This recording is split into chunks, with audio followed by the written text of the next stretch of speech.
আজকে আমরা ঢাকা বিশ্ববিদ্যালয়ে 22 সেশনে ভর্তি পরীক্ষায় গণিতের একটা এমসিকিউ প্রশ্নের সমাধান করব। তো দেখো প্রশ্নটা কি বলছে, 0,2 এবং -2,0 বিন্দুগামী সরলরেখা এক্স অক্ষের ধনাত্মক দিকের সাথে কি কোণ উৎপন্ন করে। তো দেখো আমাদের দুটো বিন্দু দেওয়া থাকলে যদি কোণের মান চায় তাহলে প্রথম কাজ আমাদের কি করতে হবে, ঢাল নির্ণয় করতে হবে। তো ঢাল সমান আমরা কি জানি, দেখো ঢাল ইকুয়াল, দেখো ঢাল সমান কি জানি আমরা y2 y1।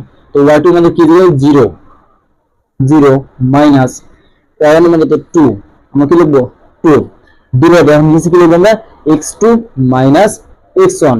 তো x2 মানে কি দিলে -2 সূত্রের মাইনাস, এর y1 মানে তো 0, আমরা কি সেই দিয়ে 0। তারপর 0 থেকে যদি আমরা -2 বাদ দিয়ে কি থাকে -2 ডিভাইডেড -2 থেকে -0 বাদ দিয়ে কি থাকে আমাদের -2 থাকে। তো উপরে -2 নিচেও -2, যদি ভাগের সঙ্গে কি মিলাই করে কি লিখতে হয় 1 লিখতে হয়। তাহলে দেখো ঢাল কত পেয়েছি আমরা 1 পাইছি।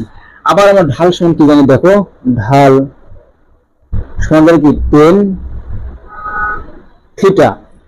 তাহলে দেখো এবার আমরা কি লিখতে পারি, বা এই 10 থিটাকে আমরা এই পাশে লিখবো 10 থিটা ইকুয়াল ঢালের মান কত পেয়েছি আমরা 1 লিখছি। এখন আমাদের জানতে হবে এই যে 1 আছে জায়গায়, আমরা জানতে হবে কি 10 কত ডিগ্রি মান হচ্ছে 1। তো 10 কি 45 ডিগ্রি মান হচ্ছে 1। তাহলে আমরা লিখতে কি, দেখো বা 10 থিটা ইকুয়াল 10 45 ডিগ্রি। দেখো উভয় পাশে কি 10 আছে, তাই 10 কি বাদ যায়, তাহলে আমরা কি লিখবো জায়গায়, সুতরাং থিটা ইকুয়াল কি 45 ডিগ্রি। তাহলে আমার অ্যান্সার কি হবে 45 ডিগ্রি। তাহলে অপশন কোন আছে, খ নম্বরে। আমার অ্যান্সার কি হবে, খ নম্বর। আশা করি সবাই বুঝতে পারছেন।